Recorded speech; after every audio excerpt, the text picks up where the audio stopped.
Let's go back. Way back.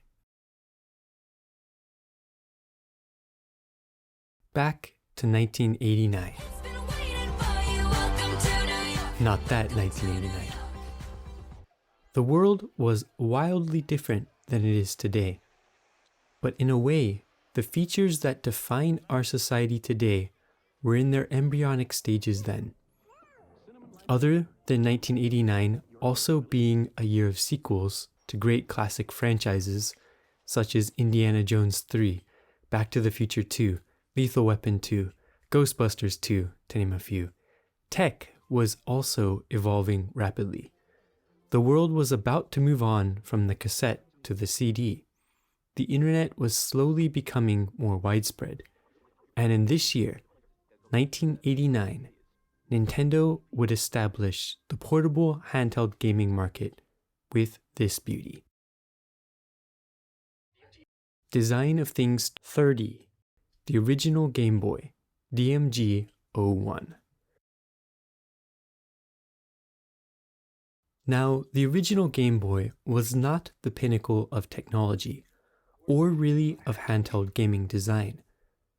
While it had this dull pea-green dot matrix screen, the Atari Lynx, also a 1989 release, had a full-color screen. But it was the Game Boy that shipped with Tetris, had Mario, Zelda, and the best games, and would go on to sell millions. From 1989 to 1994, this gray version was basically the only option until the special Play It Loud editions of 1995 came out. The astute among you may have noticed that this screen's color looks a little off. Yeah, this is actually an empty shell with a piece of paper taped in. The insides, instead, are in this awesome clear shell, which though looks similar to the clear Play It Loud edition of 1995, has a different colored font. The real one is pink. Now let's look closely at the design of this guy. The shell is made of this gray plastic, which tended to yellow over time. But my original here is still in pretty good shape. At the time in 1989, the body color was quite common for computers and electronics, making this fit in well. Also perhaps establishing the Game Boy as a member of an elite group of electronics that were considered cutting edge at the time.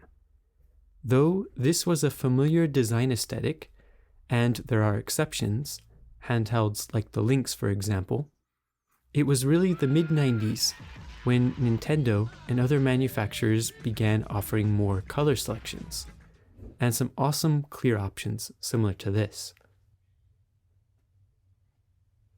But this design, dated though it seems, is also remarkably consistent and well thought out.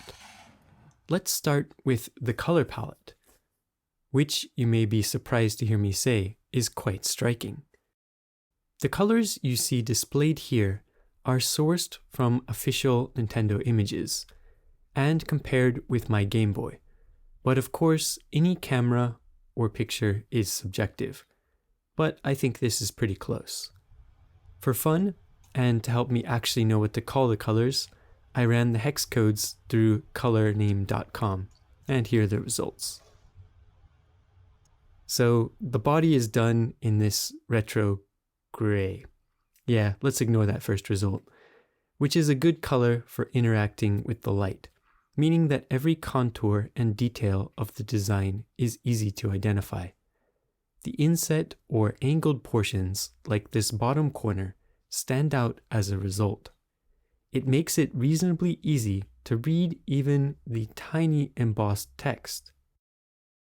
Then we have the darker gray, or should I say automatosaurus, in the border around the screen, which has enough contrast to really pop out. The start, select, and power buttons are a slightly lighter shade, manatee, and actually may be slightly different shades from each other. But the different materials, plastic and rubber, kind of make it hard to tell. The accents dark raspberry, how is there not a band with this name, and dark slate blue really pop against the gray. They are consistently applied on the design. Look at the frame around the screen, for example. Other than the color, there are a lot of interesting details and quirks in the design. Overall, though resembling a brick, the device is anything but. All the edges and corners are gently rounded. Even on the face, the frame around the screen has slightly rounded corners. The most obvious application of roundness can be found in the bottom right corner of the display frame and the main body.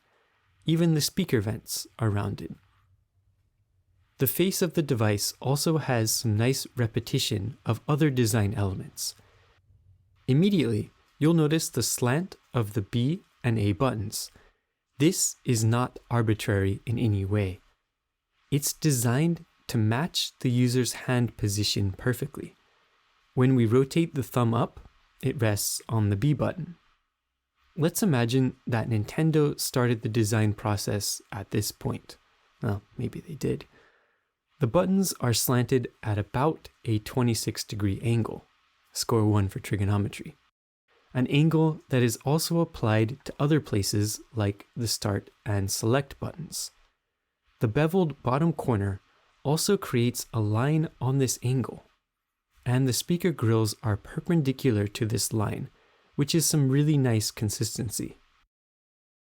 In addition to the angle of the buttons, there are also many other touches designed to improve the experience of the user. The headphone jack in the bottom is announced by both a label and these 3 ridges that are really easy to feel out, that tell you exactly where it is plugged in, which is nice perceptible information. On the top, the power switch locks the cartridge in when on, a simple design touch that increases the device's tolerance for error. And let's look at the profile from the top. Notice the back side is much more curved. Again, a design made to match the shape of the user's hands.